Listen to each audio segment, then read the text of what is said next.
Sneaky Hembo is the star of the show this morning. D. Wood, which quarterback has beaten Tom Brady the most times in the regular season?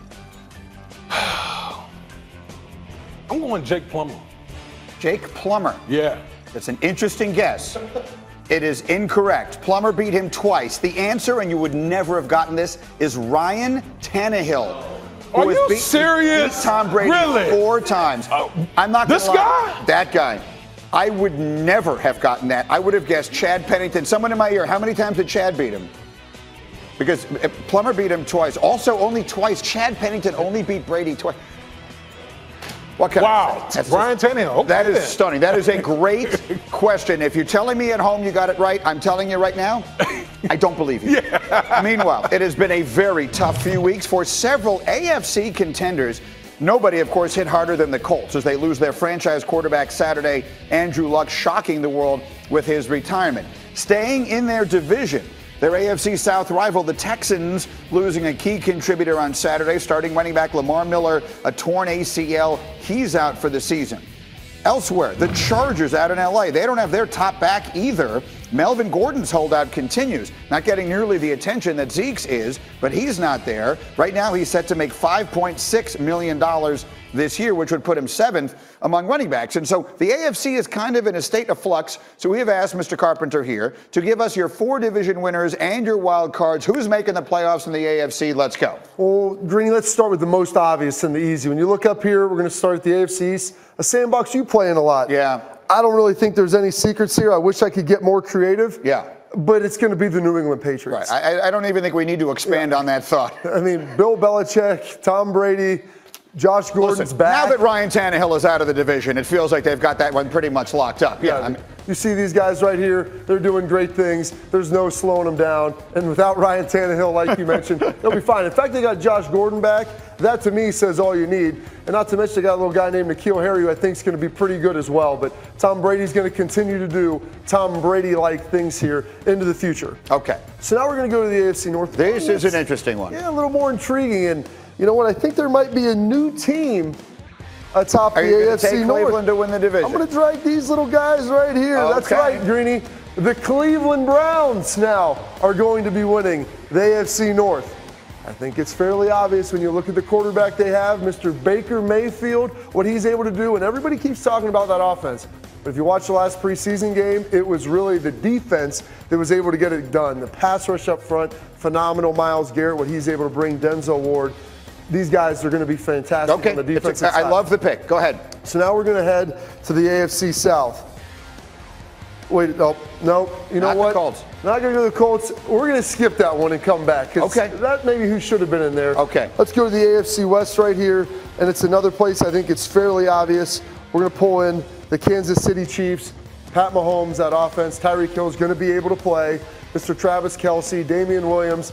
This team was unbelievable offensively a year ago. They're going to have to be again because their defense isn't quite as good as they've been.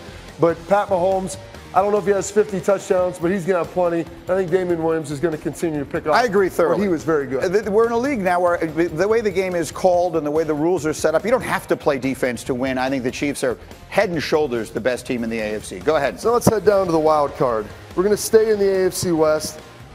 No Melvin Gordon. No problem. The Los Angeles Chargers, they're a team built around Phillip Rivers. They have 2 good running backs, and your Northwestern guy, Eckler, or Justin Jackson, yeah. And then they also have Austin Eckler, who you're seeing right there. Both of these guys are able to get it done, and so they'll be fine offensively, not to mention their terrific defense as Mr. Joey Bosa getting after the quarterback, Brandon Ingram slowing guys down. They're going to be absolutely fine. Okay. So the second wild card, I can't disrespect, Greeny. The other great team. The New York Jets? You're going to put the Jets in the playoffs? I'm close. They're right on the fringe, but I can't get you all the way there yet. I have to go with the tried and true Pittsburgh Steelers. Okay. Big Ben, he's going to be fine.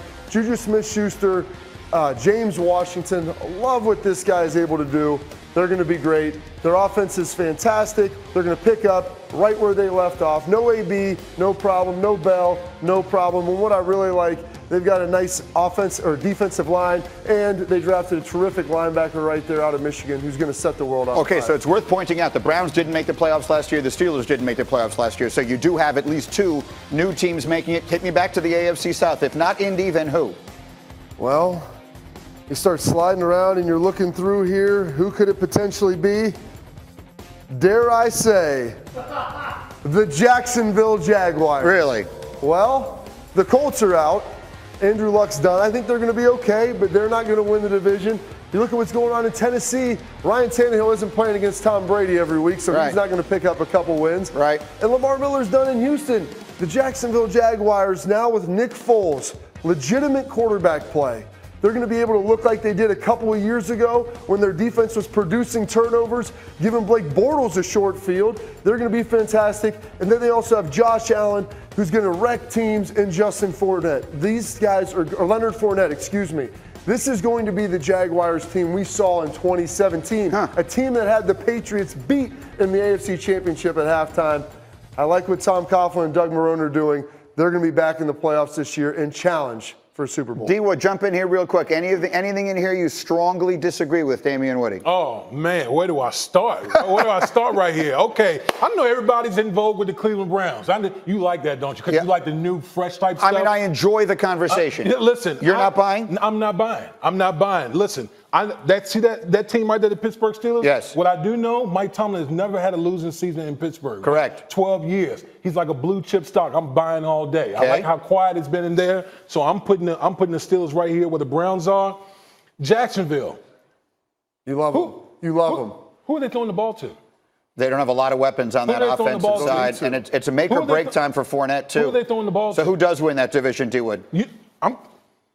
I'm still going to stick. You're riding with the Colts. I'm riding with the Colts. I think Jacoby Brissett, with a much better team around him, I got belief in Jacoby Brissett. We shall see. Those are the predictions. It's going to be fun as the season gets ready to get underway. We'll do more football in a minute. Let me get to run the bases here, though, because in the American League, it was an interesting day yesterday, including the Yankees, who extend their record for home runs in a month with 3 more last night, powering their way to a 5-4 win in Seattle. Mike Ford had his first career 2-home-run game. Gleyber Torres went deep for the 13th time this month. The Yankees 64 home runs in August, 18 more than any other team has hit. Elsewhere, Yadi Molina and Paul DeJong went deep as the Cardinals took Game 1 of a key National League Central Series 12-2 over the Brewers last night. Game was in Milwaukee. St. Louis has scored 43 runs in their last 5. They have the best record in the Big since August 8th. And they now have a 3-game lead on the Cubs in the Central. The Brewers are 5.5 games back. One of the hottest teams in the American League has been the Oakland A's. They improved to 25-14 since the break. They beat up on Kansas City 19-4. A's shortstop Marcus Semien powered the attack with a home run and 7 RBIs, most in a game by a leadoff hitter in A's franchise history. So, where does all of this leave us? The win pulls Oakland to within a half a game of the Indians, who were not in action last night for the top wild card in the American League. The Indians are in Detroit for a 3-game series starting tonight against the worst team in baseball, while the Rays are bracing for a 3-game series at the Astros. All right, it has been much too long since we've done this. The entirety of my life as it relates to sports and, candidly, almost anything else. People have been calling me an idiot. Now I have given Paul Feinbaum license to do so if he so chooses. I will make a series of provocative predictions about college football, and Mr. Feinbaum will tell me whether he thinks I'm an idiot or not. Here comes the first. We begin with our mutual friend in Ann Arbor. Call me an idiot, but if Jim Harbaugh doesn't win the Big Ten this year, he's never going to. Right out of the chute, you're an idiot. This year is important to him, and I can understand why you're saying that, but it's not the end of the world. It may seem like it, though. He has to beat Ohio State, but somehow winning the Big Ten championship is not what Michigan fans are looking for. They have dumbed down their program. Mike, you follow the Big Ten very closely. I'm surprised by it.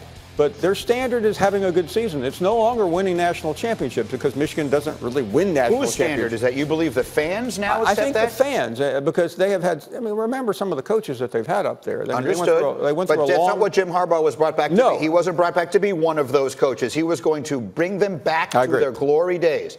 And if they can't beat Ohio State the year that Urban leaves, and that was something of a shocker, and then Dwayne Haskins leaves, which was not expected, certainly, until he put together that great stretch at the end of the season there. If they don't beat them now, when are they going to do it? Listen, by our standards, I think you're correct. But by Michigan standards, I think you're wrong. Because Michigan fans, even though last year ended so badly, they were in the national championship race until they got boat raced by Ohio State, and then the same thing happened to Florida.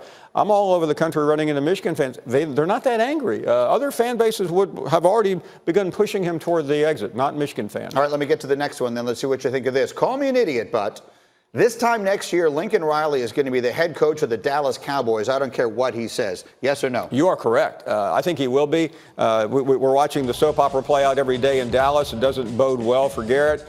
And Lincoln Riley has just been spectacular. I don't remember a coach coming from an assistant's position and having done the kind of job that he has done at OU with two Heisman candidates, two Heisman winners, I should say, two #1 picks, the playoff last year, a shot at it again this year. Lincoln Riley, short time in Norman. Okay, I've run out of time, so I'm going to have to save my last one for a little bit later, but it was the best, and so it's a little tease. I've got a big one coming up a little later that I guarantee you will make Mr. Feinbaum call me an idiot, even though I'm right. Also still to come, he's the favorite to win